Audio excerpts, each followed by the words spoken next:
The following presentation is brought to you by the Realm Network.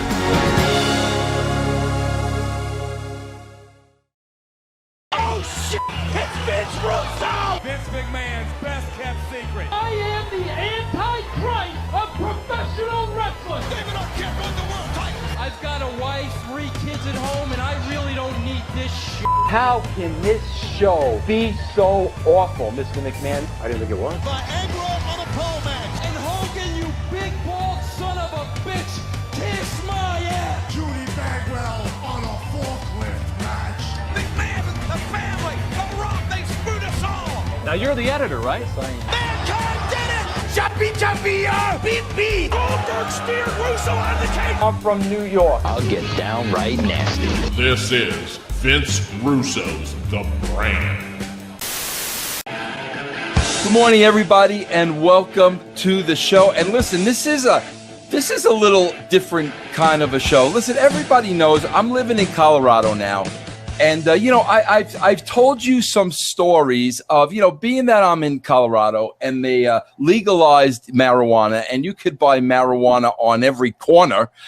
Listen, I came clean, and I told you people that I tried the pot. I told you I tried the pot, the grape ape. I got schooled on the pot, but I also told you that I was so paranoid that there were going to be bad effects that I couldn't enjoy the pot. So it was a bad experience for me. But this is a whole different type of experience because this is organic. There's no drugs involved whatsoever. But this morning, I'm going to take you to a psychedelic place that's, a figment of your imagination and mine. And listen, I'll be honest with you. I've been there before, but it's been a very long time. It's been, my God, a good 15 years. And I'll never forget the feeling of euphoria when I entered the gates of, Pepperland. There was nothing like it. It was orgasmic. It was psychedelic. It was very freeing. I got a natural high. So, of course, I wanted to go back. But I had to get permission of the gatekeeper. And I got his permission. And he is here with us today. And I'm talking about the one and only Blue Meanie, Brian Heffron. Meanie, what's going on, my friend? Hey, Vinny Roo, how you doing, man? Thanks for having me. It's been long overdue.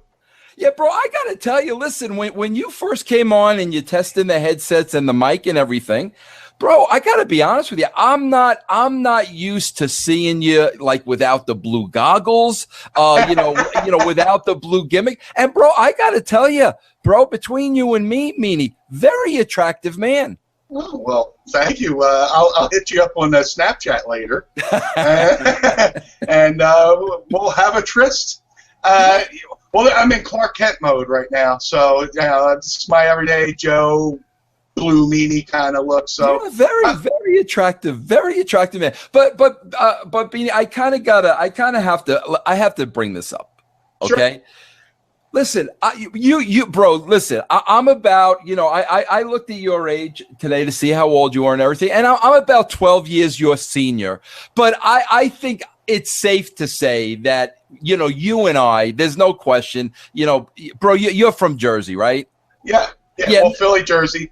Jersey. So, bro, there's no question. We grew up on the WWF. I'm sure we have the same heroes. There's no doubt about it. And here's the thing, bro. I want to bring those my heroes on the show. But, bro, it's impossible because by the time you try to explain to these people Google Hangout, you have to have a video cam. I mean, it's like, bro, like Ivan Koloff wanted to come on the show, bro, but like he wanted to do the show like through Messenger Pigeon. It's like Game of Thrones. He wanted to send a crow to you, Yeah, bro. So like I can't do it. So bro. So like when I bring on the younger, hipper, cooler guys, there's no problem. We do the Google Hangout. We do Skype.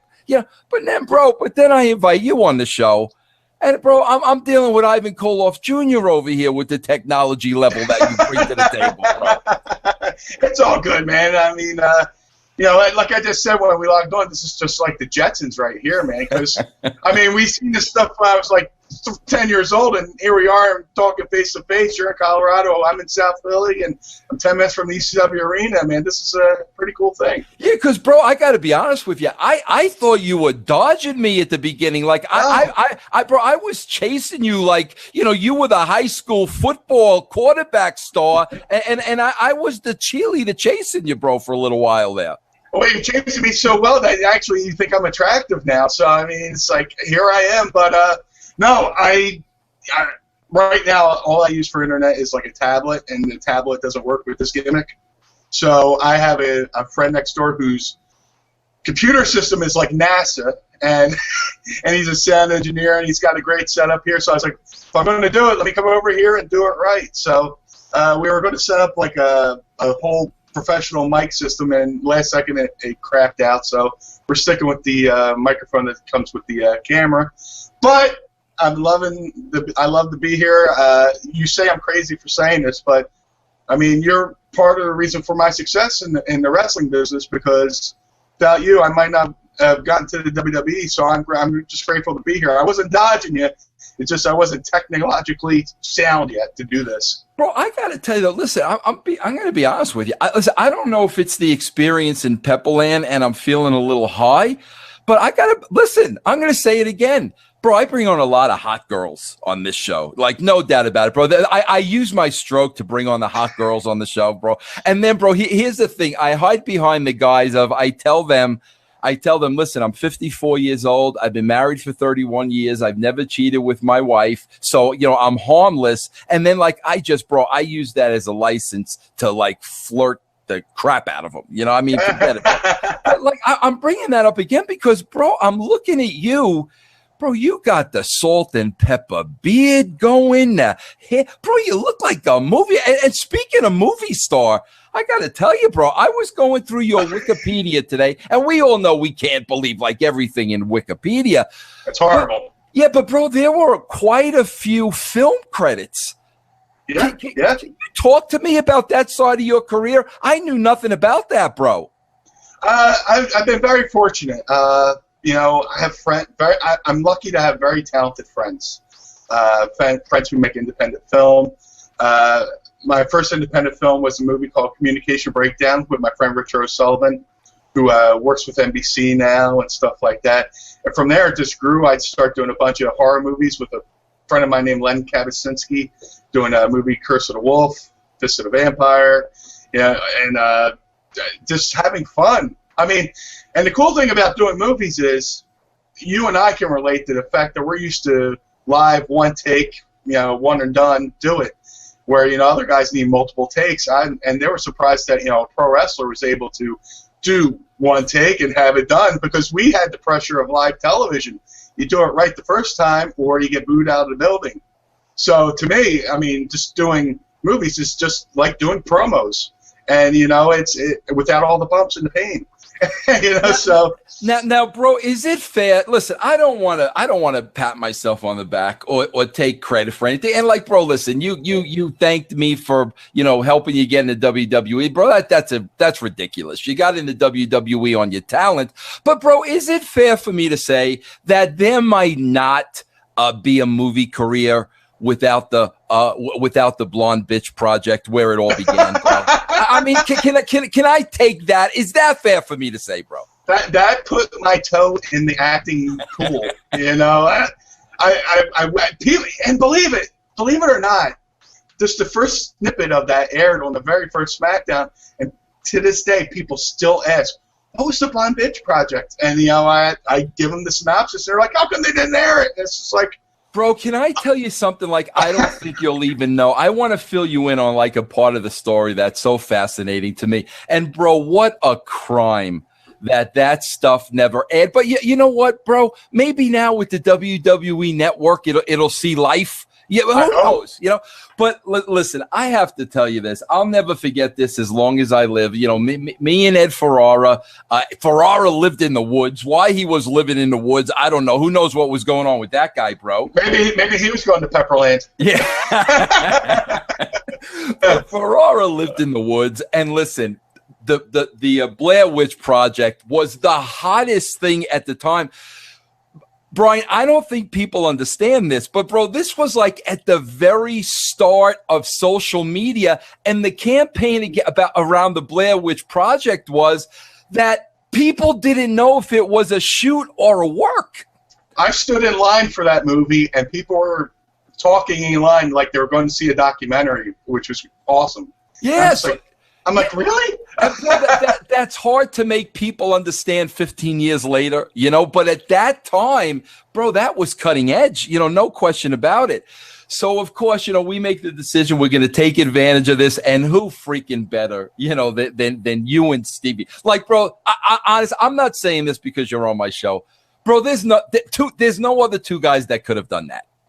I appreciate that. Yeah, I mean, Stevie and I cut our chops in ECW doing parodies of every wrestling faction, most famously the Blue World Order. So if you have a big time movie coming out, you know, we're good with that. We have the chemistry to do it. Yeah, and bro, bringing you guys in the backwoods, I remember it. There's two things I remember. I remember I was freezing my nutsack off. It was freezing outside. And bro, the second shot. I mean, bro, the classic freak. I mean, the camera was literally up Blue Meanie's nose on that one up close. Bro, what was coming out of your nose? Like, I have no idea. Well, I'm a method actor, so so I'm like very Andy Kaufman-ish, you know. I totally get into the scene. I saw the movie, you know, and. So, bro, let me give you a little backstory like you might not know. So we shoot this footage, and it was a takeoff because like Sable had just left the company and said a lot of things about the company on her way out. So this was our way of having a little fun with the Blonde Bitch Project. So, bro, me and Ed shoot this, and we're all excited about this, right? Brian, I don't know if you know this little tidbit about it, but I'm going to tell you. Okay. We, so bro, everything we shot, we had to run by Vince, you know, and he had to give us the green light. But there was like a window of like 2 days before we ran the footage past Vince, right?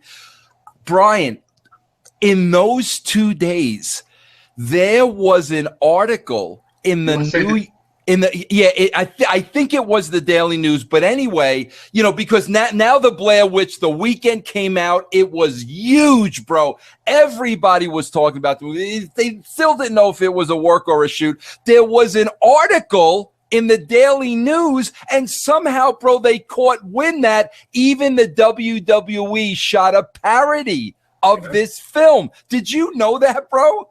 I knew. I had the article, so I knew of the article. So I was like, man, this is big time stuff here. I mean, national news. How often do you get to be a part of national news? You know.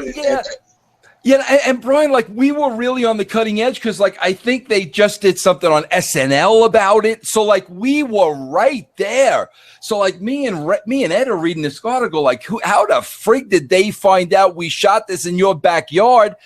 So, bro, we bring it to Vince. We're all excited about this footage. Me and Ed are hysterical. So, like, you know, bro, we're shooting him the footage. And, bro, you know Vince, you know, bro, the gimmick with the glasses down the nose, you know, where he's watching it and then he's looking up at you and then he's watching it. So, you know, so the first question is, what is this? So, bro, Ed and I, like, Vince, listen, this is the hottest thing going on right now. Movie just came out, the Blair. We explained the whole thing to, and bro, the box office was through the roof, Meanie. Right. So, yeah, through the roof, bro. So he watches this whole thing and he turns to me and Ed, he goes, nah, I don't want to air this. Nobody's going to see that movie. And bro, bro, you know what it was compared to, and I'm sure you've heard this story too, and it didn't involve you, but it kind of involved you in a little weird way. We could talk about later, bro. But, bro, you know, we brought in Jenna Jameson to do vignettes with Val Venus, and we had her, bro, we had her naked in Bruce Pritchard's tub. And, and bro, this is before Jenna Jameson was Jenna Jameson. Vince cut all the footage because he said she was ugly. Oh, my God. I mean, bro, how do you reply to that? How do you reply? And bro, I think you might have. Yeah, we're going to get into this a little later with your track record, but I think you might have had your way with Jenna Jameson, and that hasn't come out yet. Maybe we'll reveal that on this show. Is that fair enough? She could have been a chubby chaser. Who knows? Yeah. Bro, what a segue you lead me with the chubby chaser.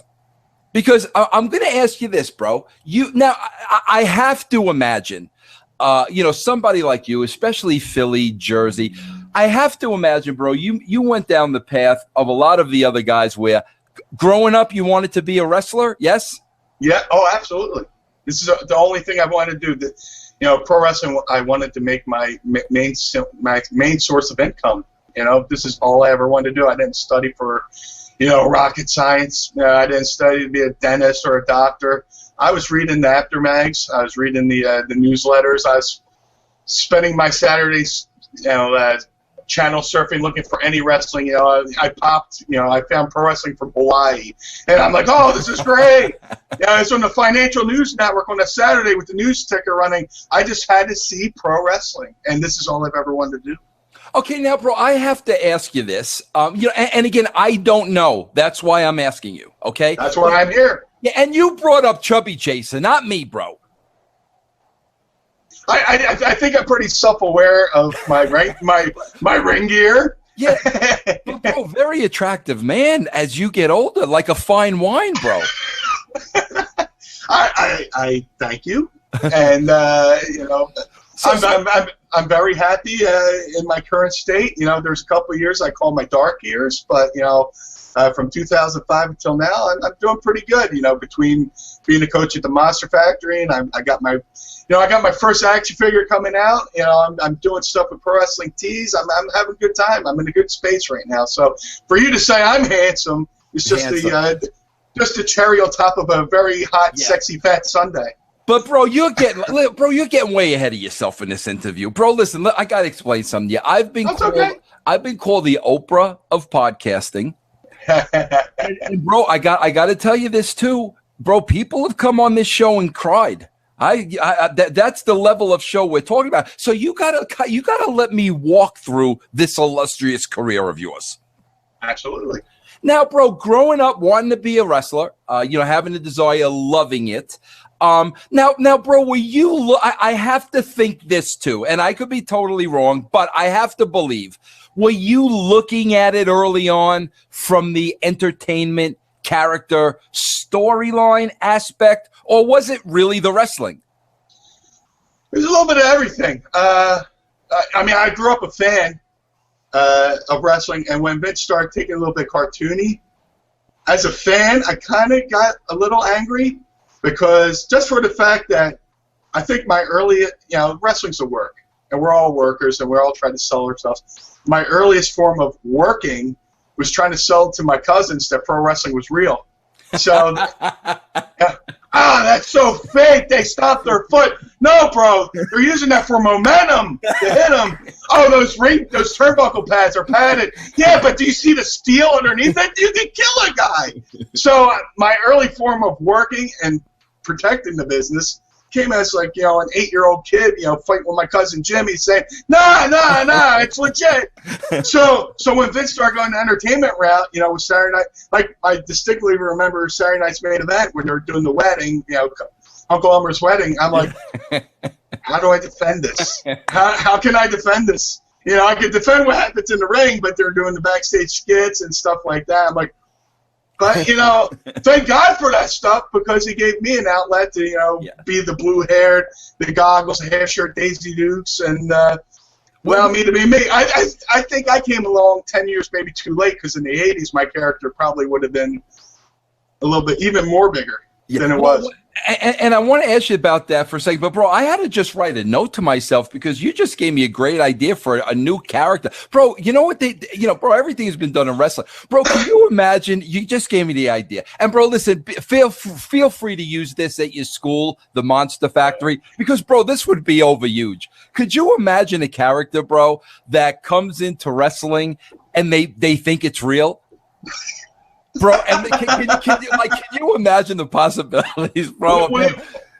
we've had a couple tryouts where people thought it was real, and we kind of had to rein them back in. You know, hey, you do this, I do that. Yeah, oh, that'd be hysterical. Okay, bro. So let's get back to the early roots of the Meanie. So, bro, let me ask you this: body wise, okay, right. And you bring up Chubby Chaser. Bro, did you always did you always have that frame? Because this is what I'm trying to get at. Bro, usually when somebody, a kid grows up, they want to be a wrestler. The first thing they think in their mind is, okay, we got to start working out. I got to weight train. The first thing they start thinking in their mind is body, body, body. That's the first thing they were thinking. Now, did you always have that body type, or when you decide, you know what, I'm really going to do this, do you start thinking, man, I have to start looking like a wrestler, or do you know, man, I'm going to bring entertainment to the table like nobody's ever seen before? I acquired my body to growing up severely asthmatic. I grew up, as a child, every spring and every fall, I spent at least 2 to 3 weeks at a time in the hospital with my bed, covered by an oxygen tent, pumping me full of oxygen. I would have intravenous's pumping me full of prednisone. And I couldn't play all the reindeer games that the other kids were playing in the neighborhood. While other kids were playing tag, I'm sitting on the steps, wheezing, trying to catch my breath.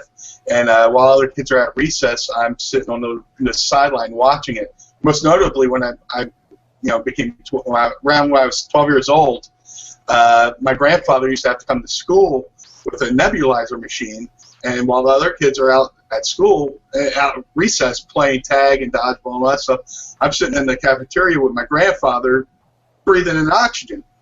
So there's a lot of things I wasn't allowed to do as a kid, but as I grew up, I found the right doctor, a lung specialist. He got my lungs stronger and everything like that. But as I was growing up, I had an overprotective family. I had an overprotective grandmother, where I was her blonde-haired, blue-eyed baby. I wanted to start lifting weights. Oh, no. You're going to get hurt. I love you just the way you are. Here's Nintendo. Here's a Nintendo. Go play in your room. And every chance I had to, maybe do something, the thought of me being asthmatic, even though my lungs were getting better, she always had that thing, oh, my baby. And, would pretty much buy me off with, Nintendo, a stereo, buy this or that. And, I was always ordering, the tapes, through the mail and stuff like that. So I would be happy just in my room. Flash forward to high school, and I'm like, you know what, I think I'll go out for the wrestling team.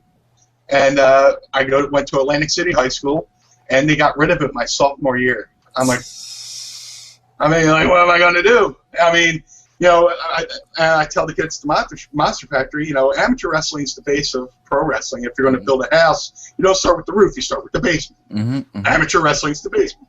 So, and that's not a knock on amateur wrestling, but it's a good starting point. I figured, I see all the wrestlers like Jack Briscoe, a great amateur wrestler, Gerald Briscoe, great amateur wrestler. Mm-hmm. Why not? And then they get rid of it. So I spent most of my high school years just I tried out for the football team. Being asthmatic, I'm allergic to grass. I couldn't even make it. It's like a Spinal Tap moment. Yeah, exactly. One never-ending series of events. And bro, wait! I got to stop you right there, bro. Sure. How does one find out they're allergic to grass? Oh, it's quite. Back in the '80s, it was quite cruel.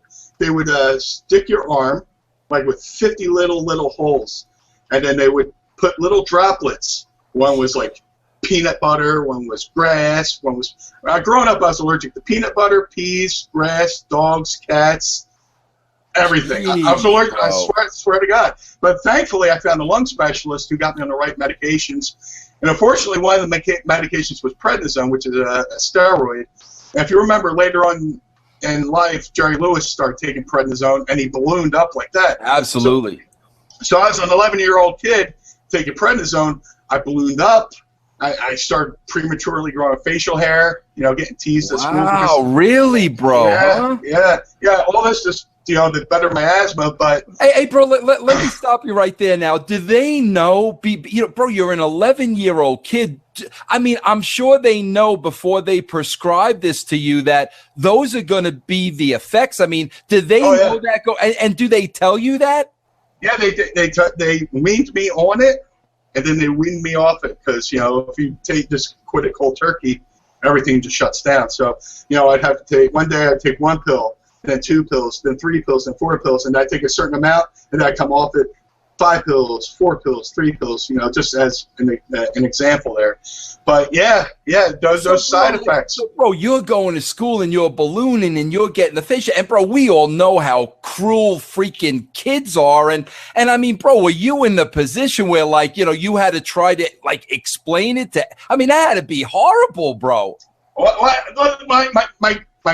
Luckily, my students, my co-students, however you say that, were smart to the fact that I was asthmatic because every fall I was out of school for 2 weeks, and every spring I was out of school for 2 weeks. And when I come back to school, they had greeting cards, hey, get well cards. Yeah. So in our class, let's make Brian the get well cards this year. So but there was kids who were cruel, because not only can I not do everything the other kids could do, not only am I gaining away from this prednisone, I get hit with these other the students who are jerks. Depression starts setting in, God, bro, and you start doing that thing where, okay, I'm depressed, I can't do this, so I'm just going to eat the pain away, and let me order a pizza, and and then I get depressed that I'm fat. Which is, it's a vicious cycle. I can't do anything physically. I'm being picked on at school by bullies, and then depression sets in, and then through that depression, I'm binging, which only makes me bigger. Bro, are you? I have to ask you, and this was not even freaking known back then because people didn't do this back then like they do today. But my God, bro, as a kid, were you going to any kind of therapy or anything, or were you left of your own devices to freaking deal with all that? Oh, I didn't. I did a little bit of therapy in high school because growing up as a kid, my dad took off well before I was even born. I never knew my dad. Never paid a dime of child support. So my father was my grandfather. God bless him, Jim Reardon, my pop. He took me on. He wasn't even my blood relative, but he took me on as his son. So much to the point to where my grandma would point out how I picked up his mannerisms.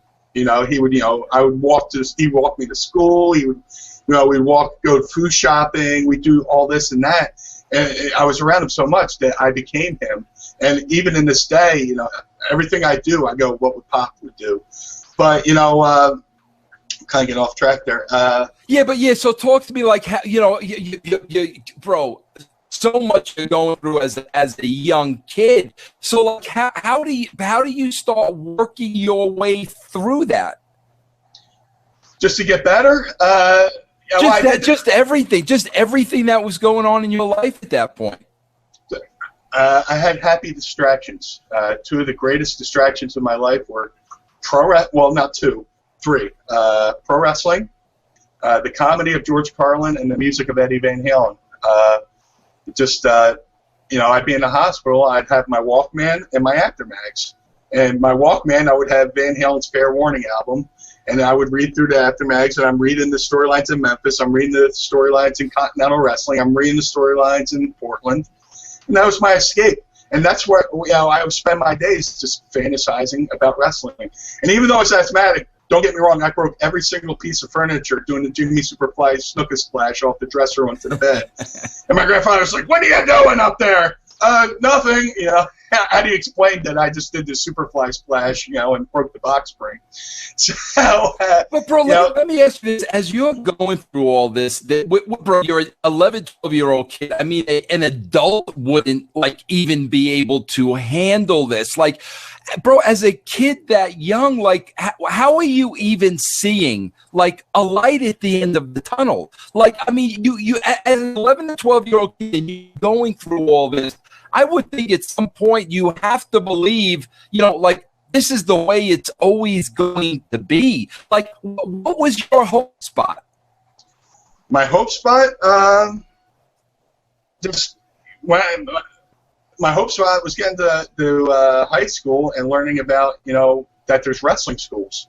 When you're a kid, when I was a kid, the wrestling business was so well protected. You never knew how to get into pro wrestling. So, I met a friend in high school named Justin. He smarted me up to, the Torch and the Observer, and through there I started looking through, they had classified ads, and I initially tried out at the Monster Factory. I was like, I'm the only person who believed I was going to become a professional wrestler, no matter what I was through. That was my thing. I was always, I'm doing this, and my family was like, oh, that's cute. He's daydreaming. That's cute. Yeah. Until like in '94, I'm driving to Al Snow School. But every year, I was like, where do you want to be? I want to be a professional wrestler. I was known as the wrestling guy. If you look at my yearbook from high school, every teacher wrote "Good luck in the WWF." Yeah. So my wrestling was my hope spot. I mean, that's all I ever wanted to do. That's all I ever thought about. I just watched that episode of Tough Enough where the kid said, history means nothing in this business. And I just yelled, bye, see ya, get out of business. Because here I was as a kid, studying it, watching it, absorbing it, becoming it. So much that, the extracurricular stuff with the promos and doing skits and all that stuff felt natural to me. I just had to learn the wrestling part. So you said, what was my hope spot? My hope spot was this obsessing on wrestling. I was obsessed with it. Bro, what's like amazing to me? Like, bro, I always go into like writer mode all the time because I mean, bro, to this day, I mean, even now I still write every week. I still do these podcasts every week. So that's where my mind always goes. But bro, I got to tell you this, what a credit to you that the Blue Meanie character was so over from an entertainment value, because I got to tell you this, bro, with that story you just told me, bro, that could have been huge money if that was the character and that was the background and everything. Bro, has that story like ever been told on a national level? Semi-national. I mean, the WWE magazine did an article on me. But that was the extent of it?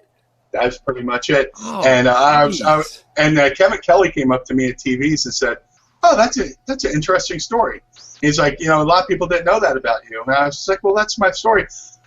In hindsight, I know more at 42 than I did at 23. When I was in WWE. So if I had the foresight to go, why don't we run with that? Because there's a point where they said, "Hey, drop the weight."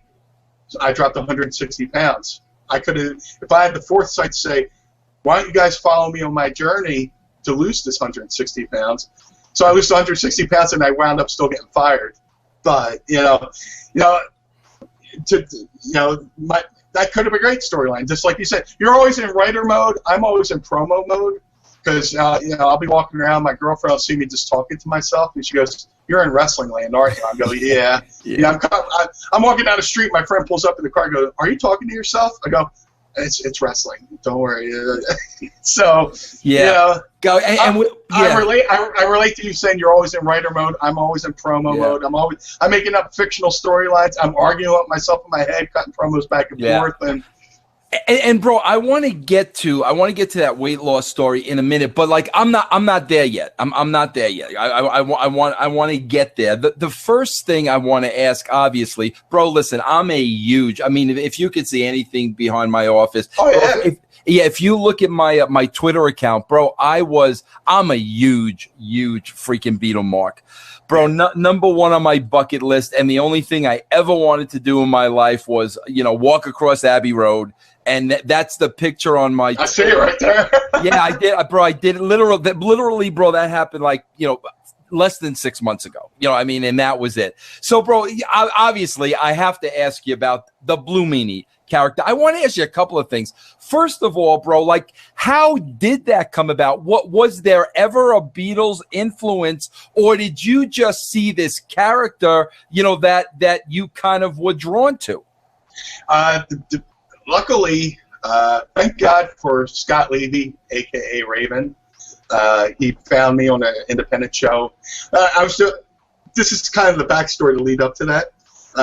You know, I left Al Snow School and I started doing independents in my area, Baltimore, West Virginia, and I would go back to Pittsburgh. And I kept running into Raven and Stevie. And on one night, you know, long story short, Raven asked me to be Stevie's lackey. Mm-hmm. And initially, I was just a guy in a half shirt and Daisy Dukes. And then I debuted for ECW as this super fan. Well, unfortunately, that's the night an ECW fan accidentally got lit on fire. So that footage disappeared, along with my debut. So I had the luxury of re-debuting, but in the interim, me, Stevie, and Raven were doing shots for a promoter in Pittsburgh named Norm Connors. And Norm's another guy instrumental in my career. And on the way home, we're driving through this blizzard, and Raven's like, you know, kid, I got this great idea for you. I'm like, it's Raven, so I'm like all ears, because I respect the hell out of him. He goes, did you ever see the Yellow Submarine when you were a kid? I was like, no. He said, did you ever see the Yellow Submarine? I was like, yeah, when I was a kid. He goes, you remember the Blue Meanie? I was like, yeah. He's like, I want you're going to be the Blue Meanie. I was like, am I going to be in ECW? Yeah, I'm all in. So he's like, well, you're going to want to paint your whole body blue, but just do your hair and blah, blah. So he drove 6 hours from Pittsburgh to where he's living, like in Cherry Hill, in this blizzard.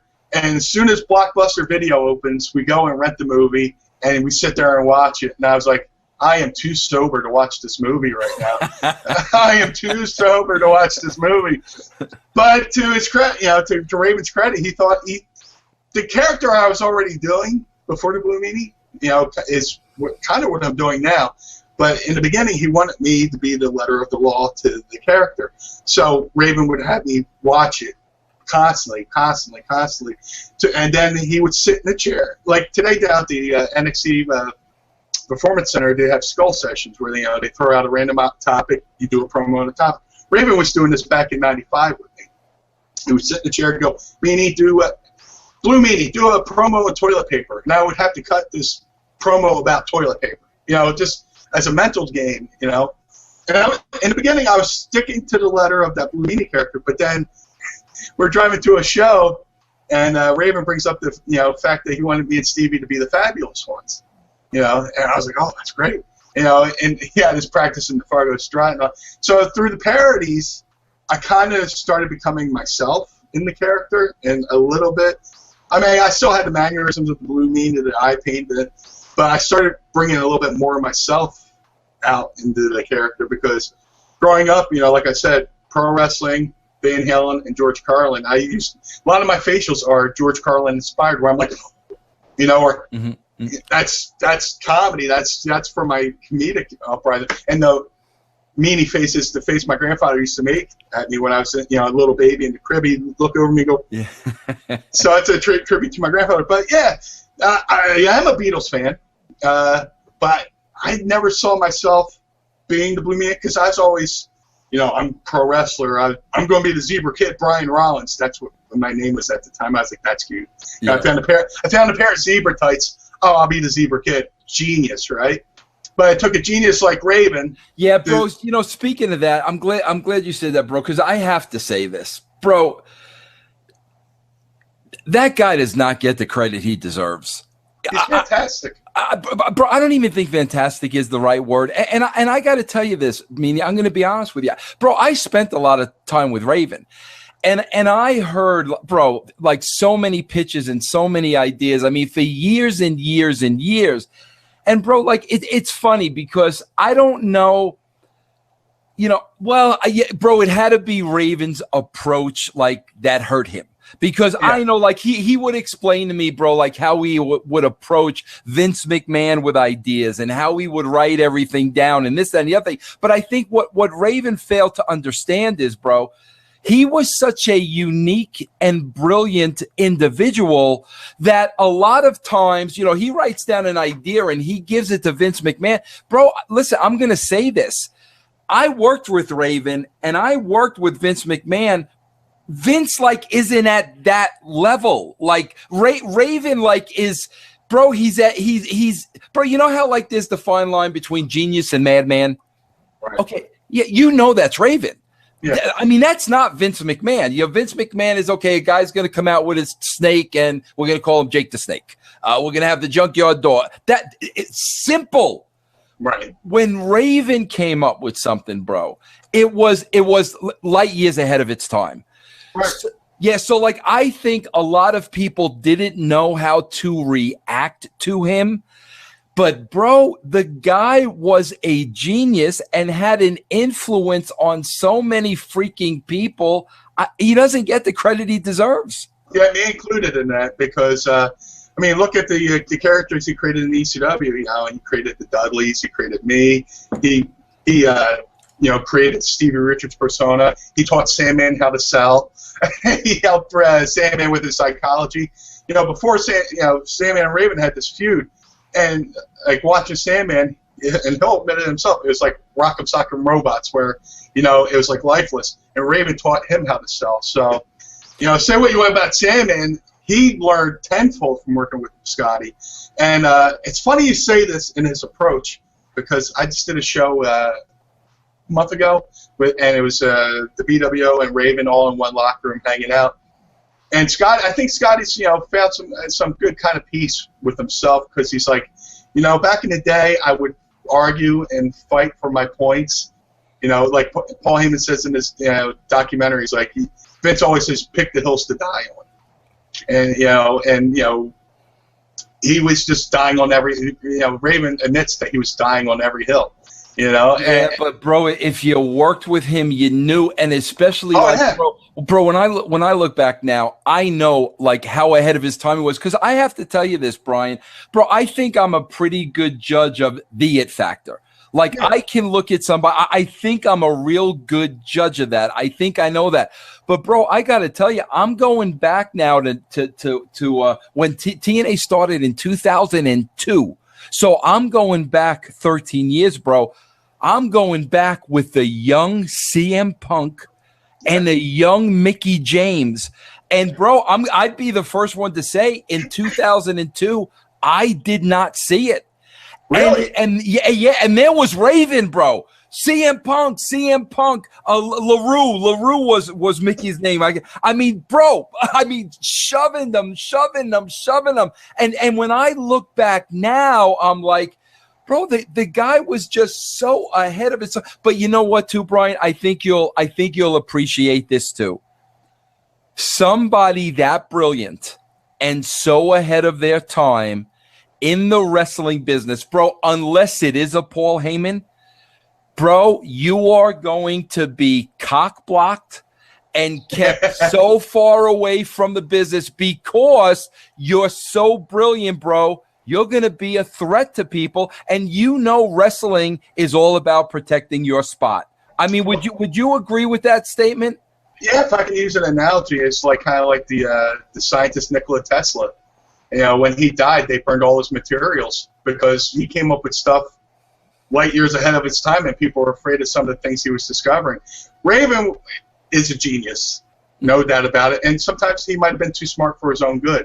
You know, instead of giving all his ideas at once, keep some stuff in the back pocket, you know, and give dribs and drabs here and there. But, like, I would ride in the car with him, and he would have me take out a little yellow Post-it note, and he would be spitting out these ideas, and I'd be writing them on there, stick it to the dashboard, write it, stick it to the dashboard, write it. And he would just like have me read it back to him. So through that, I kind of got a mental exercise of what he was thinking. We were going to do a surprise at ECW. Terry Gordy was coming in to wrestle Raven, and he's like, "Give me some bullet points on Terry Gordy." I was like, "Oh, he's a big guy, Asiatic spike, all this stuff." And he starts calling out this match on the spot, and I'm writing it down. You know, page 1, this, page 2, this. Read it back to me. And I hand it to him, go back to the East Arena. He's just sitting there studying his notes, he is a student of the game. He could be a professor in this game. Mm-hmm. You know, I think, you know, the guys down at NXT could probably even benefit from him. But, you know, the politics of wrestling. And bro, that's why wrestling's in the state it's in today, because you have so many people like him on the outside looking in. Bro, listen, I'm friends with Billy Corgan. Yeah. I love Billy Corgan. Me too. Yeah, you too. And bro, we both know Corgan worked closely with Billy Corgan. But I mean, bro, it's like here you have a company, Brian, like TNA, whose back is totally against the wall. Totally against the wall. And I mean, you know, I'm sorry, bro. You're gonna bring in a Billy Corgan when there's a Raven out there. And that's the shame of it, bro. The people that can really make a difference today and get wrestling back in the game. When I say back in the game, bro, I'm talking about where it used to be. They're on the sidelines watching for all the freaking wrong reasons. Bro, if I'm running my own company, Raven's working with me creatively, and I will deal with all the other stuff. But you know, bro, you use the word, Brian, genius. Bro, geniuses are going to carry baggage with them like that. They're geniuses. But you have to work through that to get through the core of who they are. And bro, like, do you still keep in touch with him?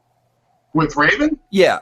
I've been seeing him more at shows. I mean, we don't break bread every Sunday. We don't text or tweet and stuff like that. But when we see each other, it's cordial. And I even had a moment with him. It was 3 weeks ago. I said, brother, I owe everything to you. Thank you for everything you've done. And he almost seemed like taken aback by it. He's like, well, I'm glad you had fun. He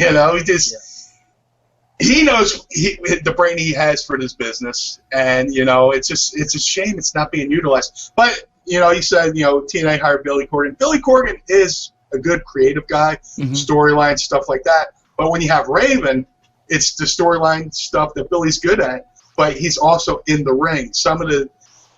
I've learned so much timing from him, and an actor in movies they call it a beat. The beat of the match. You say a line, take 2 beats and do this and that. He would say, I hit him with this, count 1, 2, and then you dive in and do this. Yeah. He's a genius. He's a maestro. He's a maestro. Bro, what does this turn into, a Raven tribute show, for crying out loud? Meanwhile, it should be. It should be. But no, bro, let me tell you why it shouldn't be. I'll tell you why it shouldn't be. Bro, I've been trying to get him on this show because I think it's important that everybody knows what he did behind the scenes. And, bro, I've tried calling this guy. I've tried everything. No return calls back. No nothing. So, now, so now you go through the Rolodex, bro. You know the Rolodex. Okay, who do I have heat with? Do I have heat with Raven now? Did I say? So now you go, bro. I've been trying at great lengths to bring him on this show to give him this salute that he deserves.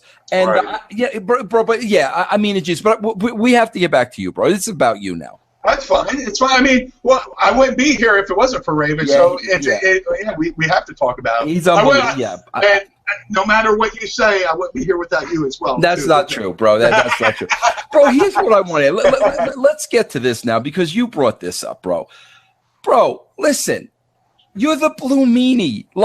There's nobody who can do what you do. And I saw what you did for years, and you were so. Bro, one other thing I want to ask you about the Blue Meanie before I get into this next question. Bro, how did you guys get around not being sued? With what? As far as the Blue Meanie, the name. I am trademarked pro wrestling entertainment. I mean, I'm trademarked towards pro wrestling / entertainment. If you go on YouTube, it's a band called the Blue Meanies. So also, the Blue Meanie was almost like a public domain, to where it was a reference to the police. I have a lot. Really interesting. I have a lot of friends in England, and they refer to me. Yeah. Oh, here comes the Blue Meanies with Billy Clubs. So, bro, that's the reference in the Yellow Submarine, and the whole. I never knew that, bro. The Blue Meanie in the Yellow Submarine is the man. you know. Yeah. And it was also a reference to a certain kind of currency in England during the Depression. They're like, oh, I'm about to spend my last blue meanie here. Oh, this blue meanie's looking at me hard, stuff like that. So it's also kind of a public domain reference, you know, stuff like that. Bro, you just gave me a beautiful history lesson and background on the blue meanie, and I appreciate that. But here was my next question, and this is like, bro, listen, Brian, I gotta tell you something. I say a lot, bro. Listen, I haven't like just burned bridges. Like I've torched bridges and I've walked over the bridges and I've peed on the bridges, bro. The whole thing was it's like here's the thing, bro. I can't help myself. I'm a Long Island kid from I'm a Long Island Italian kid. I gotta say what's on my heart. I gotta say what's on my mind. Brian, I'm not one of these guys that I'm going to be politically correct because my phone may ring someday. I'm not that guy, bro. I'm sorry. So, and I probably hurt myself for it, and I don't care. But like, this is where I get pissed off with the ways of the WWE. Okay, like, bro, you're the blue meanie. I mean, anybody, bro, the word I use in these interviews all the time, Brian, all the time, and you'll appreciate this, and I try to tell everybody, bro, there are a million wrestlers out there. You have to be different. You have to jump off the page. I got to be sitting there with my remote control in my hand and flipping through the channels, and all of a sudden, this guy makes me stop dead in my tracks. That's over. That's the it factor. That's a star. That's the blue meanie. He was entertaining. He was unique. He was different. You stopped to watch him. Okay? So, like, here's where I get pissed off with them. So, like, that's your whole gimmick. And then somebody's telling you to lose 160 pounds. Bro, how does that work? Brother, I don't know. It's just they when I got there, and then they start saying, you know, halfway through they released me the first time, and then it's like I found out I was released, and then they had me on WWE Bite This with Kevin Kelly, and halfway through the interview, they're like, well, you know, anything, you know, maybe now you'll lose a couple pounds. So I was like, oh well. They kind of fired me to, you know, make me lose this weight, as you know, to drop some hints. And I was like, all right, I'll lose the weight. But it's like I said when I first got hired, you knew what you were hiring. You know, I mean, Vince was backing ECW financially, so you would think he would know everybody there. I was on the Raw special when ECW invaded Raw. Everybody saw me on national TV. They knew what I looked like. So they come along and they asked me to lose weight. I'll play ball if you want to give me a new character. This is my life. Wrestling's my life. If I'm doing something in the business, it's better than, you know, any alternative, no matter what. And that's not a knock on anything else. This is my life. So they asked me to lose the weight. I lost the weight. You know, I got down to 160 pounds. They sent me to Memphis to come up with ideas for a new character. I willfully went down to Memphis, started losing the weight, started coming up with ideas for a new character. And then, unfortunately, my grandma got sick with pancreatic cancer. And I said, hey, can I go home, take care of my grandma? She doesn't have much time. Pancreatic cancer is a quick boom, and you're done. So I go home, and as I'm coming out of the intensive care unit, I get a call. Sorry, Brian, but you know, we come to terms, and we're letting you go. So I had this great character I was known for. I was willing to play ball. I lost the weight. And then I get fired, so now I have to go back on the indies. Well, I went back to ECW for a little bit, but then I go back on the indies, and I can't get indie bookings because I don't look like I used to. I don't look like the guy on the poster. I don't fit the Johnny Bravo suit anymore, you know. And you know, Meanie, I can't pay you. Everybody thinks you're an imposter, you know. So I was like, oh, start eating again, you know. Put it on the whiz, bro. You know, you got to do what the fans know. You know? You know, Brian, I don't want to believe this, and of course, like this is what you always hear, and like, bro, I don't want to accept this, but I have to get your opinion on it. And bro, after all these years, I don't want to accept it because I think it's like, bro, it's asinine. I think it's asinine. But, bro, you know, like Vince has the rap of, you know, guys that came over from WCW, guys that came over from ECW, like guys that he didn't create. You know, Exactly. like weren't going to get over, which to me is ridiculous, bro. You know what it is? It's like, bro, I'm a big baseball fan. I'm sure you there in Philly, you're a big sports fan, bro. But it's like, you know, it's like, bro, okay, all right. You know, like let's talk about the Phillies. You're in Philadelphia, right? They stink. They stink, bro. And bro, but like, here's my point, bro. It's like, okay, you know, the trading deadline's coming up. Cole Hamels is probably going to be traded. Okay, bro. Yeah. So it's almost like, okay, bro, the Mets get Cole Hamels, right? Even worse. But bro, it's like this, bro. It's like the owners of the team. Okay, we got Cole Hamels now, and now it's like them sitting around and saying, okay, Cole Hamels is a proven performer, but he didn't come up through our system. So now we're going to change the way he pitches, and he's going to pitch the way we want because we're going to make him an object of our environment. Like that's the scenario. It's like we've got this Blue Meanie. He got over in ECW. This is his character. We're bringing him now to the WWE where he certainly can continue to get over it as the Blue Meanie, but we're going to F with him. Bro, to me, like, that is so childish and so immature. Bro, am I off base here? Do you have another kind of logic? Well, I certainly agree with a lot of the things you said. I mean, this logic. You see how I burn the bridges right there? Like, I just burn them, bro. I just torch the bridges, bro. And I'm not asking you to burn a bridge, but I'd like to hear your, like, you know, like what's going through your mind, because everything I just said, you have to be thinking about. So what's? Only in pro wrestling can this logic apply, and I'm not knocking WWE. WWE was the first wrestling promotion I ever watched. I grew up. I went to WrestleMania 4, went to WrestleMania 5. So did I, bro. Atlantic City, 4 and 5. Yeah. I was there, bro. Yeah, my WrestleMania moment was in my hometown of Philadelphia. Doesn't get any better than that. It's like the Rocky story minus all the running. You know, but, you know, in hindsight, it just became a valuable lesson. You know, I tell the kids at the Monster Factory through my experience, for everything you just said, doesn't matter what you did before. You could be the coolest kid in grade school, but when you graduate, you go to high school and become a freshman. So you got to restart all over again. So you become this cool high school, you know, senior. You graduate, you go to college. Okay, now again you're a freshman again, and you have to reestablish yourself. Now you go to college, you get your doctorate, you graduate. Now you have to go intern for somebody, and kiss somebody else's butt, to get into your profession. It's life has just begun.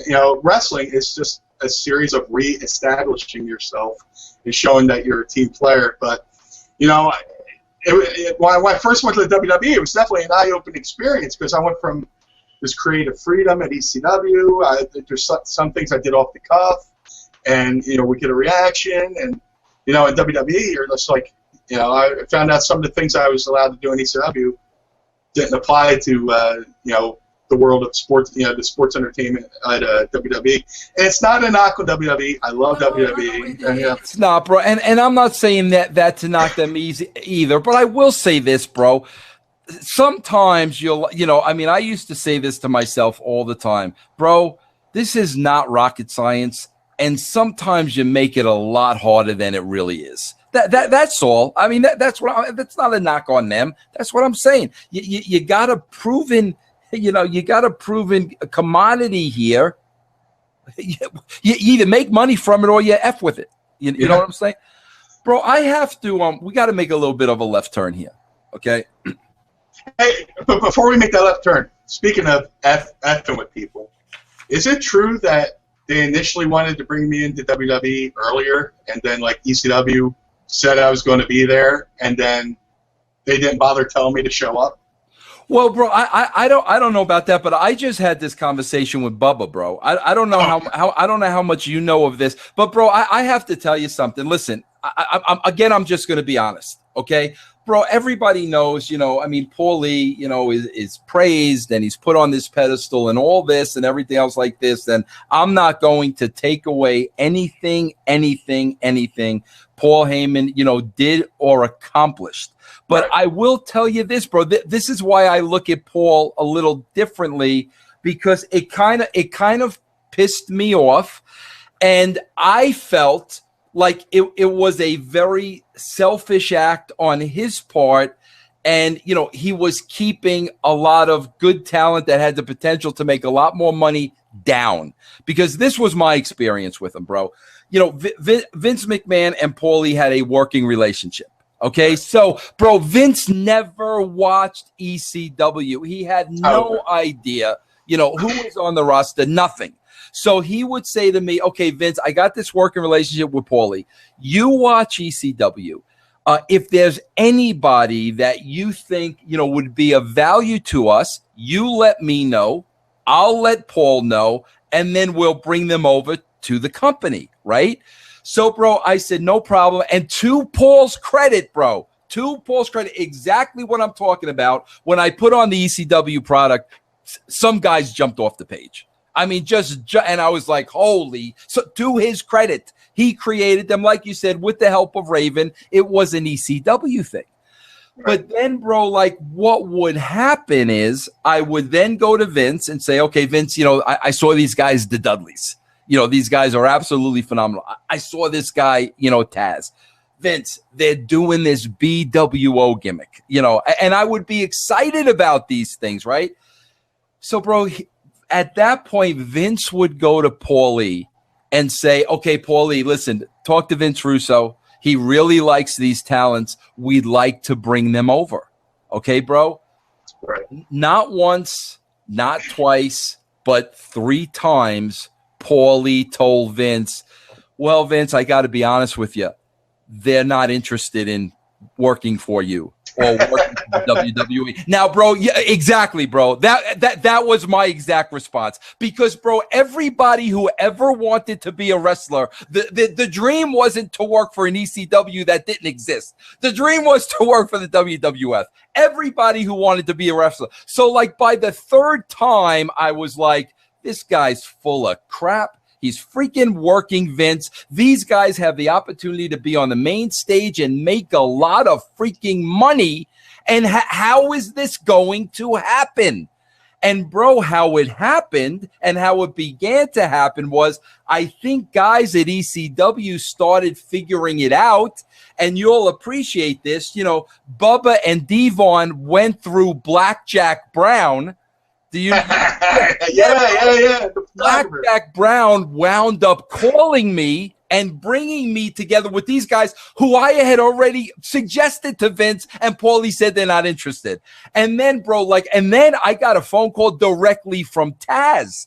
So, at this point, bro, I knew Paul was full of you-know-what, and you guys wanted to come over. So, that's why I can't look at the guy in the same light as everybody else. Now there's the argument of, he wanted to keep his company, his guys there, and he invested in them and this, that, and the other thing. Well, bro, that's all fine and well, but right. That was the agreement you made with Vince. Right. Well, you just reminded me of my story. Was one night I'm on AOL and I get an instant message from Al Snow. He goes, and the first word out of his mouth, where were you? I went, I'm in Philly. He goes, no. You were supposed to be at Monday Night Raw Monday. Where were you? I was like, that's news to me. He said, yeah, you were on the lineup sheet. They had music laid out for you. You were going to come out and do the Raw Boy. You're going to be like, how they had the Nitro dancers. You want me to come out and be the Raw Boy. And apparently, either you or somebody from WWE talked to Chris Candido.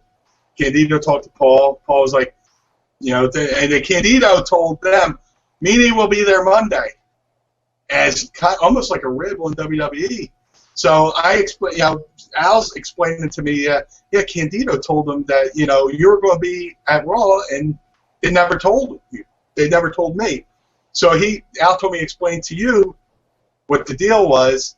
And you went, and you went, that effing Paulie. Yeah. and bro, listen, I swear to you, I'm being so totally honest with you here, Brian. I swear to you, I wasn't pissed at Paul from a Vince Russo, the head writer of the show, and we can't get this talent.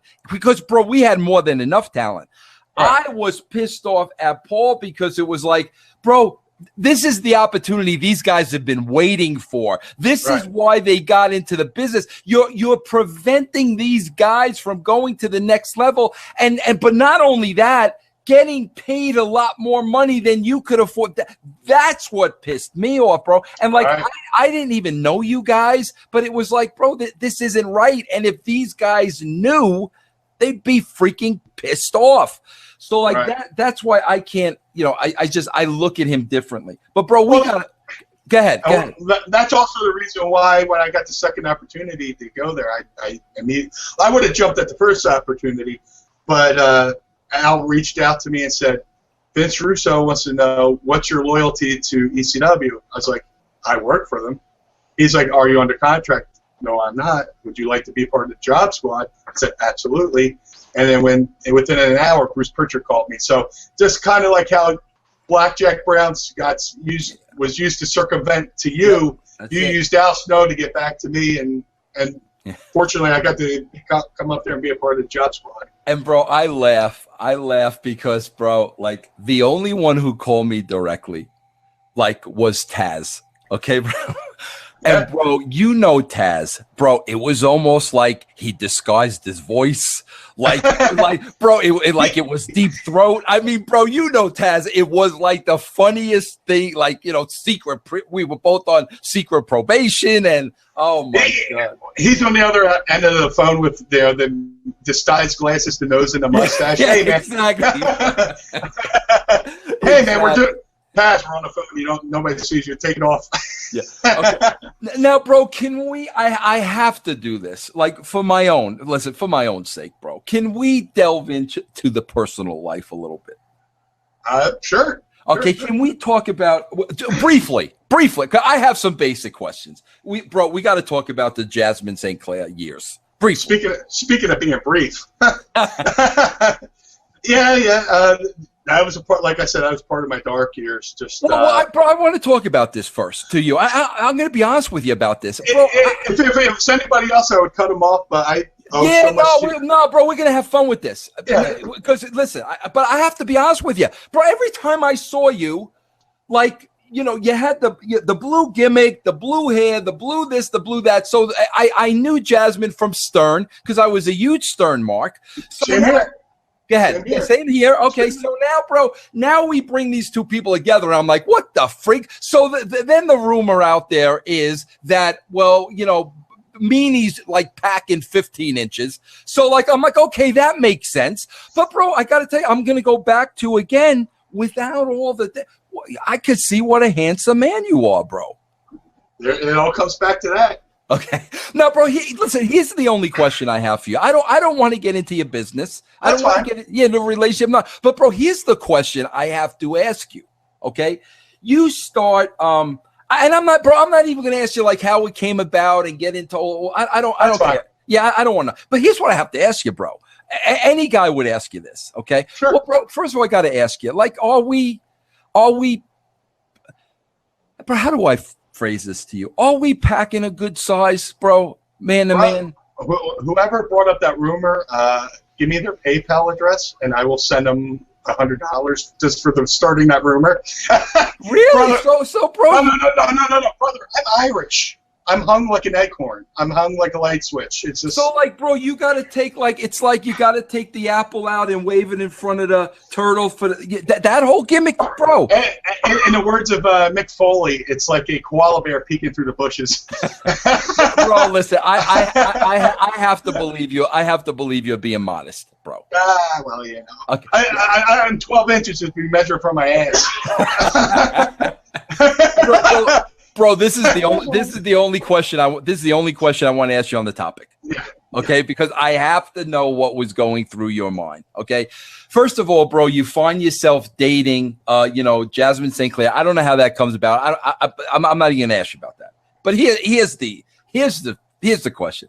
Right. Bro, okay, so you're dating an adult film actress. Right. Okay. Bro, now comes the moment of truth where, you're going to have that one-on-one personal time with an adult film actress, right? Bro, how can you like what's going through your mind? I'm not talking about like being excited and oh my God, I'm not even talking about that. I'm talking about, oh my God, am I going to be able to perform? Am I gonna bro, that has to be going through your mind. I mean, like, oh my God, this is an adult. Now's the moment of truth. And am I gonna drop my drawers and is she gonna laugh? I mean, that has to be going through your mind, no, bro? Well, to be quite honest, like you said, we both know her from the Howard Stern show. So, and they talked about that stuff on the show, but to be honest, I never saw any of the work. I was going in like a civilian, going, I knew nothing. I met this person at a show. We hit it off. And I mean, the first year was cool, but then like once, it struck midnight on the first year anniversary, the mask comes off and you meet the real person. The first year you meet the representative, like any relationship. Yeah. A guy and girl meet, they put out the representative there, and then as you get more comfortable, you see the real person. And that, the first year is like kind of when it went downhill, but that's a whole nother story. Yeah, but I'm just talking about like that first time. Like, are you doubting yourself, like as a man? Like, bro, how do you go into a relationship or a night like that and like kind of know, like, do you handle it like you basically any other girl you had dated before that? Yeah, pretty much. I mean, but it was a lot like, having sex with David Copperfield. Once you saw the first trick, you'd seen them all. I mean, so it's just, but I can imagine, being that 12-year-old kid. I was like the kid at Animal House who's sitting there and the Playboy Bunny comes through his bedroom. He goes, "Thank you, God." Yeah, exactly. Yeah. So, bro, at the I won't lie. I was just like quite impressed with myself that I pulled this coup off. Wow. But as time went on, I was like, there's a saying: "You show me a hot chick, and I'll show you a guy who's tired of putting up with her crap." And that's what it became. It just wasn't worth the headache because there's, I mean, it was, you talk about baggage. These were Gucci bags, Just... Bro, it's so funny because like I just interviewed Gunner, from TNT, who's a great guy. Have you ever met Gunner? I believe so. Yeah, I have it. Very, very cool dude.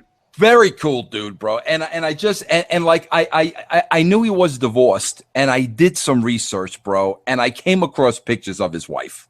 So it's like the same thing. I got him on the show, and I'm like, bro, you absolutely out of your freaking mind. How you get divorced from something like this. But it's like you said, bro, there's kind of, I mean, there's oh my God. Like we started running a promotion called 3PW, and like this. That's where my dark period's coming in because I had established this career, and all these fences around me were being just blown apart. Bridges, fences, everything just being blown apart. One diva showed up to a 3PW event that we're throwing. She walked in, saw the girl, and goes, "I don't like her. She smells like fish. Get her the fuck out of here." Her words. I'm just like, oh my God, please stop doing this. Yeah. A good friend of mine, Danny Doran, we lost, our friendship because she was crank calling Danny as his dead mother. Oh, God. Just stuff like that. So, she's calling Danny Doran saying, "Danny, this is your mother." And I don't know about it. There's so much stuff I didn't know that was going on behind. So I see Danny Doran at the hardcore reunion show, not hardcore reunion, Forever Hardcore show at the ECW Arena, which is the same weekend as One Night Stand. I go to shake his hand. He's like, "Dude, get the F away from me." I'm like, there's so much other stuff. And he started a war, and Francine was angry at me and all this stuff. But I'm here in a happy place. And, well, Brian, I want to ask you about that because you've referred to it now, a couple of times, and I have to ask you about this. You referred to your dark years. Yeah. Can you kind of like explain that to me? You just hit a little bit upon like what got you there, but can you just kind of go into a little bit more detail of, what are those dark years? I mean, is it drugs? Is it alcohol? Is it depression? What is that period? I was never a drug guy. I've smoked a little, but to me it was always depression and alcohol. Just during that period. During that period of time, I was like, I've sacrificed everything for my career. When I was at wrestling school, I missed the death of my grandfather who passed away from cancer. I missed the death of my grandmom. I was at an ECW show. I was away for so many things. I got in so many arguments with my family about wrestling because when you're wrestling, you're going to miss holidays, you're going to miss firsts, you're going to miss lasts. And I sacrificed all this for what? And here, I thought, my career was crumbling around me. And my career was crumbling around me, and all that sacrifice was for nothing. I thought that was it. I'm just going to retire. I'm going to be burned out of this business. I'm going to get a job, and I'm just going to shave my head.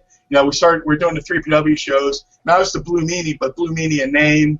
I had black hair. I painted my face differently. I wasn't true to the true Blue Meanie character. And it took me going to One Night Stand and, get reacquainted with the people who I was more familiar with. I found myself again. And became the Blue Meanie again. It took an incident, like the whole JBL thing. The JBL thing was part of my dark years too, but I also learned the art of forgiveness, between me and JBL, because we had our thing, and that One Night Stand thing was ugly, and that was like the epilogue to my dark years, because through that, it brought us together, me and JBL together. We talked in the room. I aired out my grievances. He told me his side. And at the end, we shook hands and we said, hey, let's be friends. Now we're Twitter buddies. We're tweeting back and forth. He tried to get me in the Royal Rumble last year. Through that, there's a great line in a movie called Vanilla Sky. I can't think of his name, but the guy opposite Tom Cruise, Jason Lee. The line was, you can't appreciate the sweet without the bitter. You have to go through the bitter to go through the sweet. I'm paraphrasing, but that's my mantra. I went through some bad times from 2000 to 2004, and I survived, and here I am. And not only am I have some calluses on my back from the years of mental torture I took those years, but I'm a better guy, and not only am I a better guy for it, I can teach other people about it. And I know I'm getting ahead of myself, but through the Monster Factory, I tell these kids all the things I did wrong in this business. Mm-hmm. Please don't do what I did. There's so many more opportunities I could have had, but I shot myself in the foot.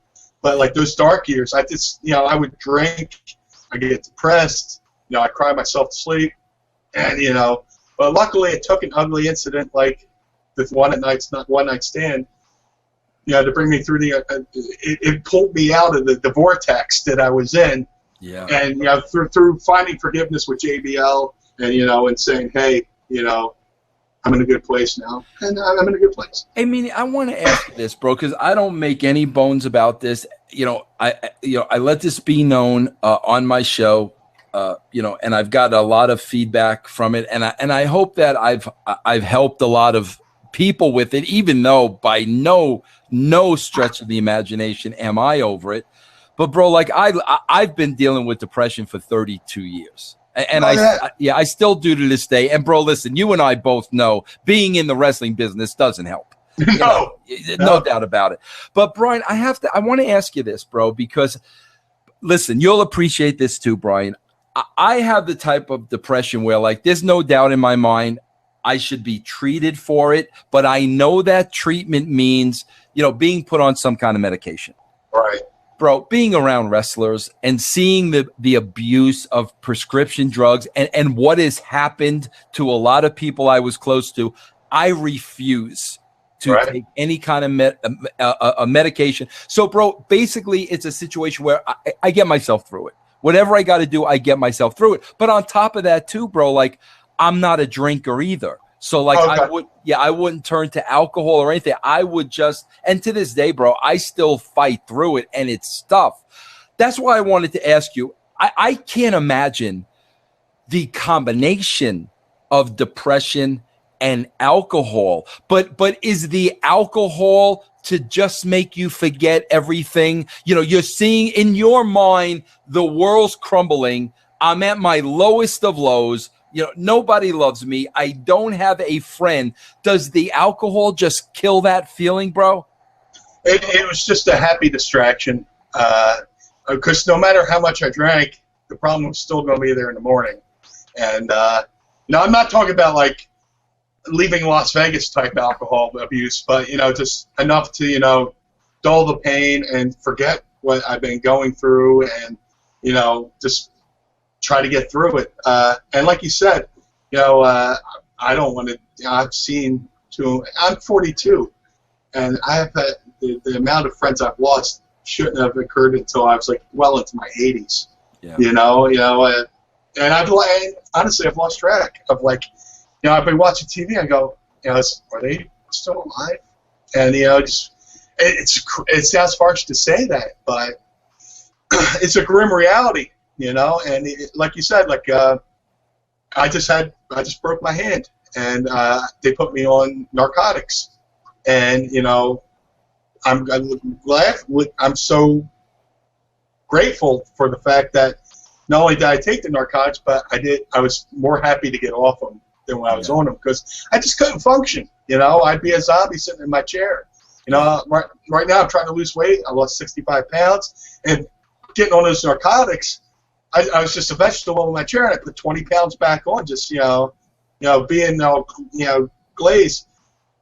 But I figure if I take a drug for being depressed, I'm just going to be depressed because I have another bill in my life. Right. My line is, I'm too cheap to be addicted to anything. So, being a pro wrestler, I'm pretty frugal. Yeah. So, it's just something I get through. There's things I beat myself up about, from when I was 10 years old that I can't change. It's in the past, and I have no control over it. But I think it's something I could have done better. And I'll let out this, guttural, oh, Jesus. It's gotten to the point where my girlfriend can pick up on it now. She's like, oh, what are you thinking about your past? Yeah, I'm like, yeah. Yeah, you can't help it. You can't help that, bro. You just can't. Yeah. I mean, there's a good Pearl Jam song about it. And I wish I knew the song. It's like, you're the only one who can forgive yourself. I beat myself up over stuff I've done with people that they probably moved on. Absolutely. And I'm still obsessing about it. And I get it, bro. And you know what? That's probably part of depression, because I go through, bro, nobody beats me up more than I beat up myself. Yeah. I mean, period. I mean, that's So I think that's a part of depression. Yeah. Hey, Brian. But I'm glad you're still here, man. I'm glad you're doing your thing. And you too, bro.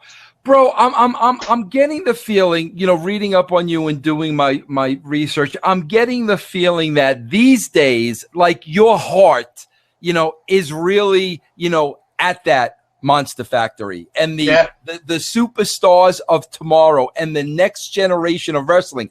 Before we get to that, let me first ask you this, bro. What's your view and your opinion, overall, right now, of the state of professional wrestling? How do you feel? You were in it during the glory years, two pivotal points, bro, with ECW and then, the WWE. Business has never seen those types of, periods. 15 years later, how do you view the wrestling business today? I think it's healthy. No matter what you think of the WWE product. And I think it's safe to say that on an independent level, we kind of thrive on the success of WWE because it trickles down to the independents. But right now, the independents are in a pretty good state where you got promotions like Pro Wrestling Syndicate. They're drawing 1,500 to 2,000 fans. Matt Hardy down in the Carolinas, they're drawing. Matt Hardy and Shane Helms, they're drawing 2,000 fans. There's a wrestler in Louisiana, Luke Hawks. He's drawing 1,500, 2,000 fans. Maryland Championship Wrestling's drawing 2,000 fans, so on and so forth. So there's good independents out there. And Ring of Honor, they're doing great business as well. You know, they just got their TV deal, and they did 2 great nights here in Philly with New Japan. Mm-hmm. The indies are alive and well and thriving. You know, you can definitely, if you hustle enough and get out there and get your bookings, you can build a career solely on the independent level. WWE, it seems like they might be on a little bit of an upswing with bringing in the younger talent. You know, I love that they brought in Kevin Owens. I love that they're possibly bringing up more of the talent to come in. Neville, who I'm a huge fan of. You know, he's doing some miraculous stuff. And it's a credit to John Cena as well, because he's doing this U.S. Open, U.S. Champion Open Challenge. You know, he's working with Owens. He's working with Neville. He's working with these guys, putting a little polish on them. So eventually, if he has to move on, these guys have, some credibility to them. So yeah. I think the business is doing well. Like I said, we live in a microwave mentality. You know, everything's like ADD. You know, TV, whether it's TV, music, commercials, TV shows, everything's ADD. Speaking in sound bites, speaking in spurts. You know, sometimes I wish the storylines would develop a little bit longer. You know, which I kind of think they are now, because now instead of a match being built up for 3 weeks down to the pay-per-view and a blow-off, they're having multiple matches over multiple pay-per-views. Mm-hmm, mm-hmm. And people were raking Brock Lesnar over coals for being a part-time champion. But I thought it was brilliant, the fact that you saw him on certain shows, because when you and I were growing up, we never saw Bruno Sammartino or Hulk Hogan wrestle on TV. Never. If you wanted to see him, you had to go to a live event. Mm-hmm. You know, mm-hmm. We were seeing the belt on TV every week. It's like seeing, it loses its luster. You're like, okay, here's the WWE title. But now when Brock had the belt and he would come out sporadically, his reaction was off the charts. Mm-hmm. It's that expression, I can't miss you if you don't go away. Yeah. You know? Yeah. And sometimes, I love John Cena, but I think he's kind of fallen into that trap where he's damned if he do, damned if he doesn't, because the WWE needs John Cena. John Cena is ratings. John Cena is money. But on the same token, there's a certain core of fans that are like, it's him again. Yeah. You know? And it's a shame, because John's talented. He's a say what you want about him. I think he's great for the business. Oh, bro, I'm a huge fan. I don't care what anybody says. You know, bro, listen, you get the internet wrestling community and you get their BS every single week. And I say, listen, bro, I obviously, because of what I'm doing now, I watch Raw every single week. And bro, guess what? Until somebody goes out there and tops the guy, he's the guy. And I watch Raw every week, and I walk away from Raw saying freaking Cena gave the best performance. I don't care what anybody said. Nobody's close. I honestly don't know how they thought putting Cena and Owens on early in the card was any help to the show, because that was a main event match. Yep. Back to back. They put on 2 matches you could not follow. Yep. And I love that you see John Cena reinventing himself now. Yep. You know, he's working different guys. He's busting out different moves. He's doing the springboard stunner. He's doing that super sunset flip gimmick. Bro, again, see, you're in wrestler mode. Yeah. Right? I go into writer mode. Yeah. And bro, the to me, like, what is amazing about Cena, like, bro, like, I've never seen anybody do this. And I've worked with the greats, is that, bro, every arena he goes to, every city he goes to, there is a different response to him. Yeah. So it's like, bro, Cena goes out there, and like the first 2 minutes, he's gauging the response. He's literally gauging, okay, where are these people coming from? Yep. He makes the adjustment on the fly. Yes. And by the end of the promo, bro, he has everybody in his back pocket. That is an art, bro, that very few people can do. So much to the point where the people booing him are now cheering him. It's unbelievable. And every week, every city, bro, it's unbelievable. Yeah. Bro, and that's that's the art of a good worker too. People are like, I want to be a great pro wrestler. I'd rather be a good worker. Oh, yeah, a wrestler will make some money, but they'll make some money. A worker will always make money because they'll find ways to reinvent themselves and get the fans to like them. Yep. Well, like you said, he gauges the crowd, he sucks them back in, he turns the haters into lovers. Yeah, and bro, you have to really I think you really had to have been a part of the business to appreciate that. I think a lot of people on the outside, they want to hate John Cena, so they're not looking at the art of what he's doing. If you've been in the business, it's unbelievable. Bro, I want to ask you this now. Being at the Monster Factory, the Monster Factory is in Jersey, right? Paulsboro, New Jersey. Yeah. Okay, being at the Monster Factory, bro, as a kid, yourself coming up in the mid-90s, coming through the ranks of professional wrestling, training kids now, bro, 20 years later that are coming through the ranks of professional wrestling through the Monster Factory in Jersey. How has the athlete changed, bro? From, here you are in 94, you're the 20-year-old kid, going through the process and the training to be a wrestler. Compared to that individual 20 years later, how has that athlete changed in your mind? I tell this, before I get into give you my answer, I have to give credit to the new owner of the Monster Factory, Danny Cage. He was given, the Monster Factory was founded by Nature Boy Buddy Rogers in hopes that Larry Sharp would train his son. And then once Buddy realized his son didn't want to wrestle, he gave it to Larry. Flash forward to 2010, 2011. Larry had been there. He had done that. He got burnt many a times through business transactions. But he saw the way his student Danny was teaching people.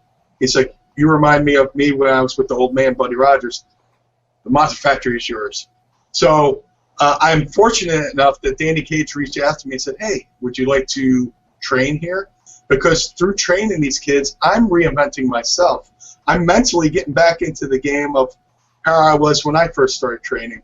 When you do a character, you kind of get pigeonholed into a certain moveset, certain character. So I'm in the ring with these young kids, and I'm doing stuff I hadn't done since maybe I've been trained by Al Snow. But today's athlete is far superior. I tell these kids, if I was breaking into the business now, there's no way I'd probably make it because you guys are so much better. Right now we have 5 students right now that could easily get picked up by WWE. Matthew Riddle from UFC, Nick Camarado, the 6-time All-American amateur wrestler Billy Damiana, Clutch Adams, and QT Marshall. X-Pac comes in every now and then. He compared to our crew to 1980s Minnesota. So I'm very fortunate. They thank me for being there and giving them my knowledge and experience. But I thank them for lighting a fire under my butt because I'm in there. I'm not rolling around so much because there's some things I just can't do.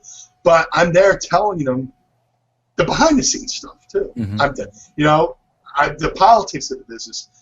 Don't say this because that saying something like that kind of get you heat. There's so much to this business. It's more competitive in the locker room than in the ring. Mm-hmm.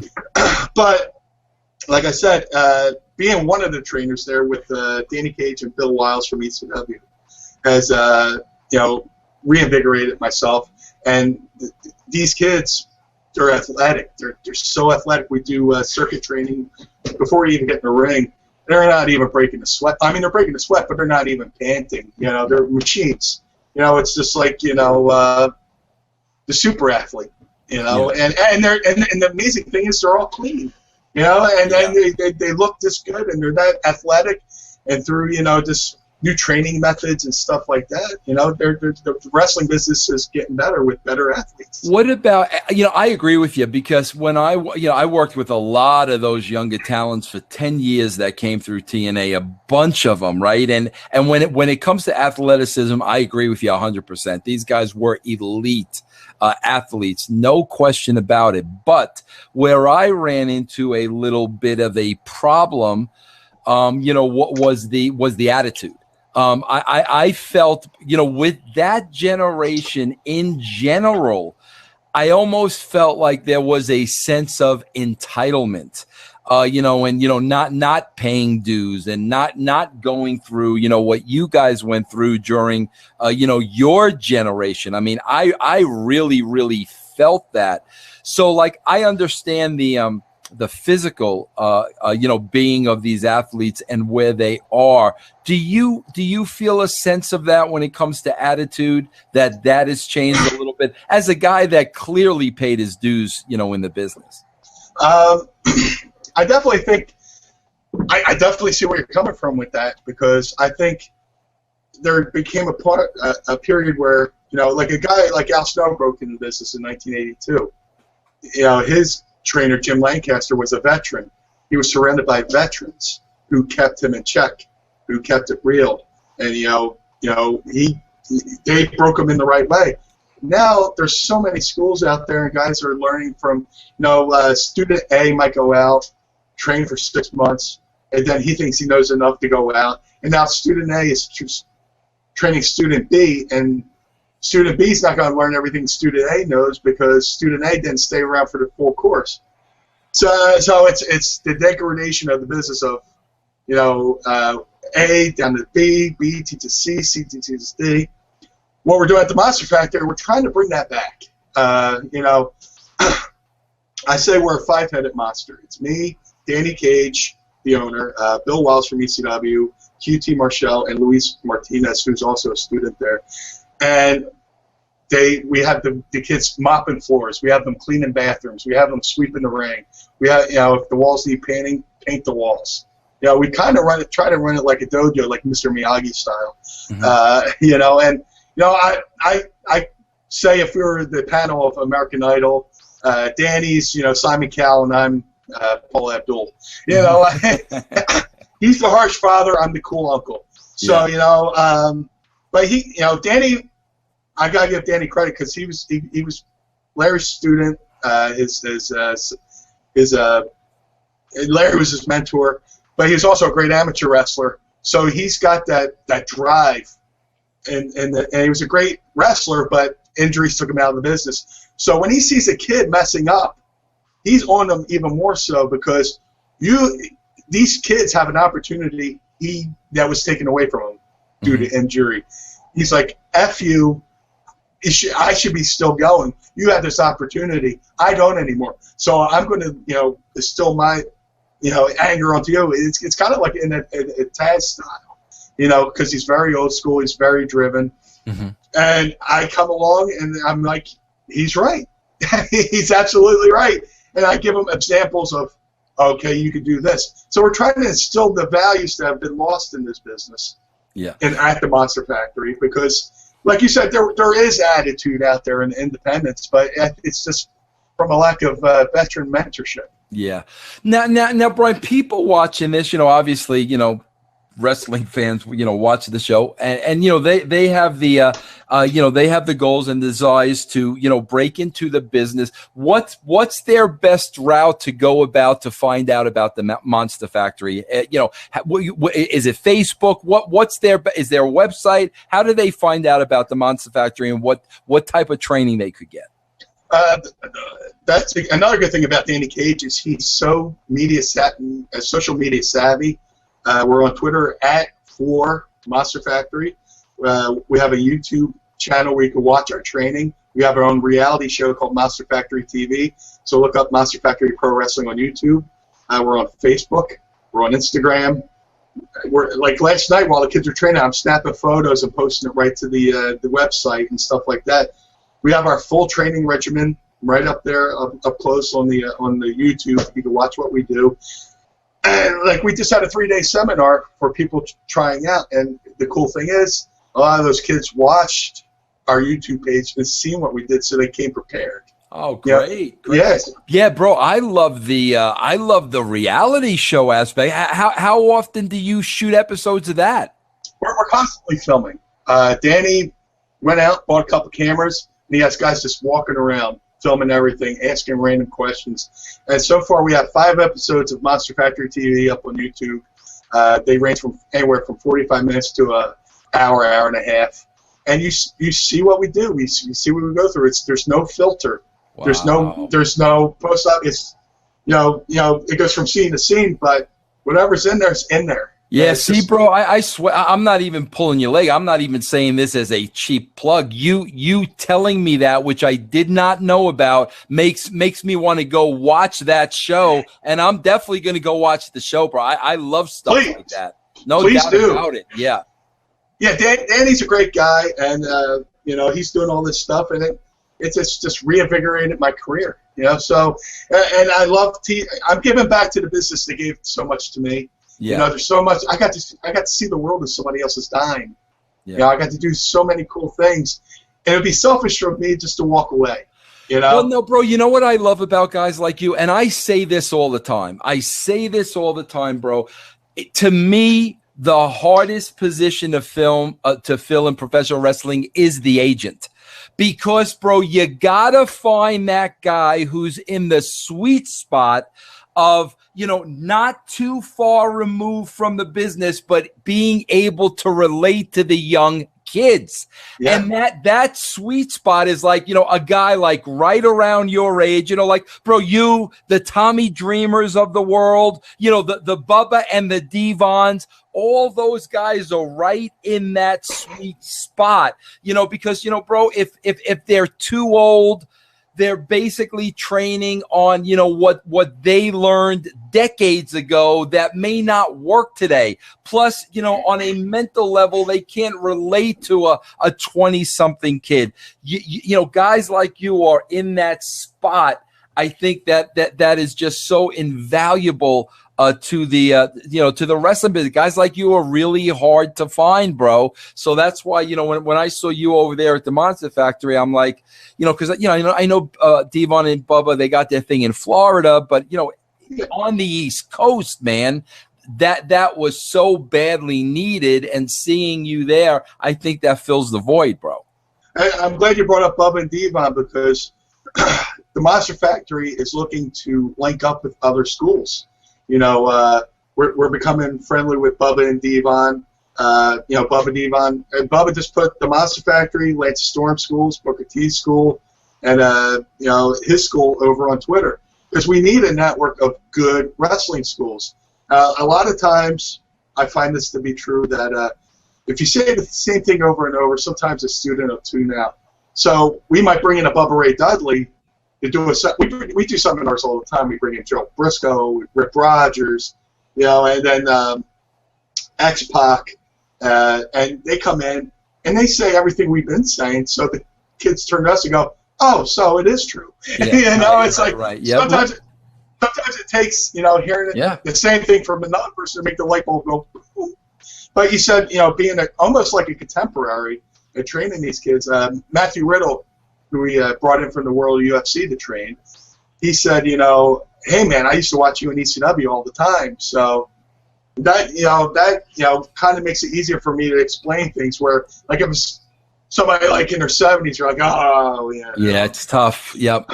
But not to say I was like that growing up, because I was such a mark for the business, being around guys like Tommy Rich, Terry Funk, and those legends, and having them come to me, I was like, yes, please tell me all this stuff. Oh, absolutely. Now, Brian, how can people personally follow you? If you want to stalk me, you can find me on Twitter. Down at Tony Luke's in South Philly. No, I'm just kidding. You can find me on Twitter at Blue Meanie, BWO. I am on Facebook under my real name, Brian.Heffron. Unfortunately, I'm up to the 5,000 friends list, so there's an easy follow button. You can follow me on Facebook at Brian.Heffron. I'm on Instagram, Blue Meanie BWO, and you can find me at the Monster Factory, monsterfactory.org. If you want to support the Blue Meanie, go to prowrestlingtees.com/Blue Meanie. I got 22 different styles of shirts up there. You can easily. I'm not going to be one of those guys who crowd funds and beg for money, and I mean, there's some legit ones out there, like Axel Rotten needs help. He needs legit help. But, like, I'm not going to crowdfund. If you want to support me, buy something at my store, prowrestlingtees.com/Blue Meanie. And, I'm around, man. I'm always trying to be out there. I haven't been on WWE TV since 2005, and yet somehow people still want to talk to me, and I'm very fortunate. You're the Blue Meanie. Little blue meanie. Bro, what about acting? We got any anything acting-wise on the horizon? I haven't done any movies lately other than documentaries. I'm a big documentary buff. I did Mick Foley's I Am Santa Claus, which we filmed at the Monster Factory. We currently have a crew at the Monster Factory doing a documentary on one of our trainers, and it's going to involve the Monster Factory, and that's going to come about very soon. And we just filmed for that over the last couple of weeks. Just documentaries, acting stuff, not really. I have a friend, I have to give it a shout out to, Tommy Avalone. He's a young, aspiring filmmaker. He's doing the right things. He put me in a movie called Mancation, Community College, all of which are on Netflix.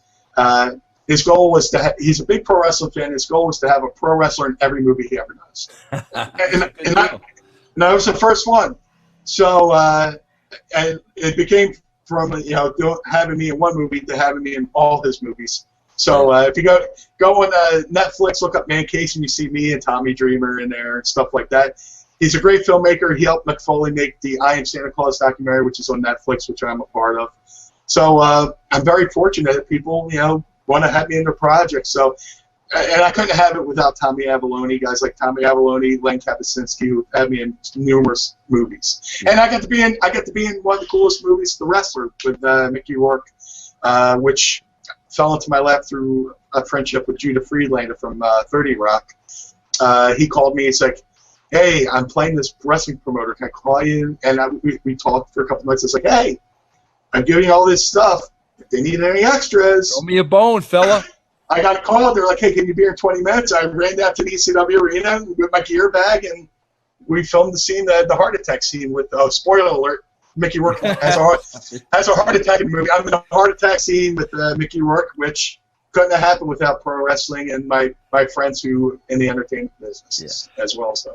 Well, Meanie, I want to listen. You took almost 2 hours with me this morning, and That's great. Yeah, it's great. We had a great talk. I'll break this up into 2 parts so I can put it on over 2 weeks. Bro, I want to again, I want to thank you for not only the interview, but me having the privilege of working with a human being like you, because bro, it's. Bro, listen, you and I both know wrestling's a tough business. There's a lot of people in the business like that aren't, so nice. When people like you come along, it made my job so much easier. And I never got to thank you for that. And, I'm glad that I have the opportunity to thank you now. Well, I appreciate that. And I appreciate you because, wrestling is a rough business and sometimes you're forced to choose sides. And I've chosen no sides, I learned in this business, I can like wrestler A and wrestler B. Wrestler A and wrestler B might not like each other, but I'm going to treat them the same no matter what. You treat me good, I'll treat you good. You guys don't have to like each other, but I've always admired you, always liked you. I always thought you had a good vision for the business, especially through the WWE years. And I won't lie, I didn't see much of TNA. And that's no fault to anybody but myself being too cheap to buy weekly pay-per-views. Right. So, like I said, I'm too cheap to be addicted to anything. But I've always admired that you're always doing something.